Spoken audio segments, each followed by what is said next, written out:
Live news, खबर तो पक्की है। नमस्कार, मैं शंभू कुमार, आप देख रहे हैं लाइव 24 न्यूज। मेरे साथ अभी जनसुराज के नेता और एमएलसी रामबली सिंह हैं। इनसे बात करेंगे।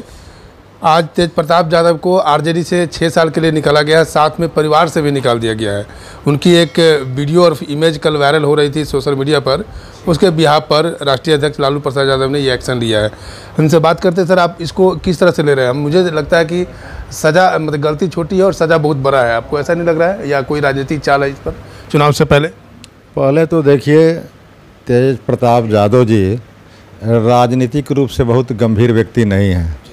अब राजनीतिक टिप्पणी करना तेज प्रताप यादव पर राजनीतिक दलों के लिए या नेताओं के लिए हम अपेक्षित नहीं समझते। नंबर 2, तेज प्रताप यादव जी के जो मामला है, डाइवोर्स का मामला क्या है, दहेज का मामला क्या है, शादी का मामला क्या है, ये सब उनका निजी है।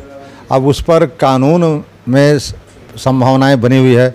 अब वही कानून में कब, जब उनसे पीड़ित व्यक्ति यानी उनकी पत्नी अगर कानून में जाती है तो उसका न्याय के मुताबिक उसके निर्णय होंगे।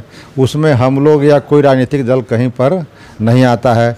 अब लालू जी ने जो उस पर निर्णय लिए, ये लालू जी का अपना निजी निर्णय है। और निजी निर्णय इसलिए है कि तेज प्रताप जी के द्वारा हमारे भविष्य जो बिहार के हैं राजद के तेजस्वी प्रसाद यादव जी, उन पर कुछ छींटा न पड़े, इसके लिए उन्होंने इस तरह की बात की है।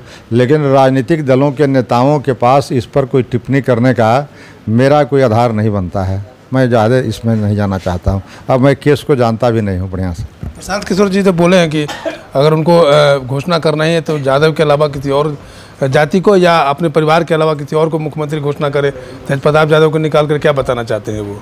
हाँ, ये बात राजनीतिक बात हुई। प्रशांत जी ने जो बातें कही है वो तो बात मैं चिल्ला करके कह रहा हूँ कि आखिर जाति के आंकड़े जो आए तो उस जाति के आंकड़े में जो सामने निकल कर के आया कि 38% आबादी आज राजनीतिक रूप से हाशिए पर है, सबसे बड़ा वर्ग। और लालू राबड़ी जी का 15 साल का शासन और 20 साल नीतीश कुमार जी के शासन, तो अब ये जो दोनों नेता जाति गणना के आंकड़े पर पीठ थपथपा रहे हैं कि हमने जाति गणना कराई, तो फिर इनका दायित्व तो बनता है उसकी जिम्मेवारी लेना। और अगर जिम्मेवारी लेंगे तो आज अति पिछड़ों की स्थिति इतनी दयनीय हुई, इतने हाशिए पर हैं, तो जिम्मेदारी इन दोनों नेताओं की बनती है। तो दोनों नेताओं की जिम्मेदारी के तहत क्या होते हैं, अब आंकड़े के अनुसार चलना चाहिए। अब आंकड़ा क्या कहता है कि जितना यादव के आबादी है उससे रिप्रेजेंटेशन बहुत अधिक है, जितना कुर्मी की आबादी है, कुशवाहा की आबादी है, उससे प्रतिनिधित्व बहुत ज़्यादा है। तो इन लोगों के जो पिछड़ा बात की बात करते हैं, जो सामाजिक न्याय की बात करते हैं, तो जो छोटा भाई है अति पिछड़ा, उसकी आबादी इतनी है और रिप्रेजेंटेशन प्रतिनिधित्व नहीं है, तो उसके लिए छोड़ना चाहिए इनको और उसको आगे बढ़ के बुलाना चाहिए कि अब अति पिछड़ा के बेटा को आओ, तो हमारे दल में 1 नंबर की कुर्सी संभालो, ताकि बिहार विकसित बिहार हो सके। अब 38% आबादी को छोड़ करके बिहार को विकसित बिहार की कल्पना करना बेमानी है। इसलिए लोग बिहार के साथ भी न्याय नहीं कर रहे हैं, अति पिछड़ों के साथ भी न्याय नहीं कर रहे हैं। तो इसलिए हम इसमें ये बात पॉलिटिकल समझते हैं। चलिए, बहुत बहुत धन्यवाद मेरे साथ जुड़ने के लिए। समय का थोड़ा अभाव है।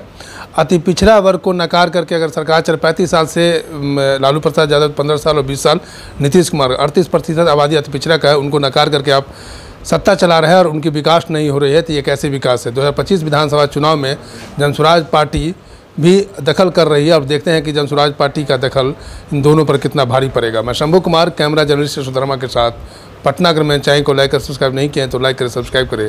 Thank you so much. Live news, खबर तो पक्की है।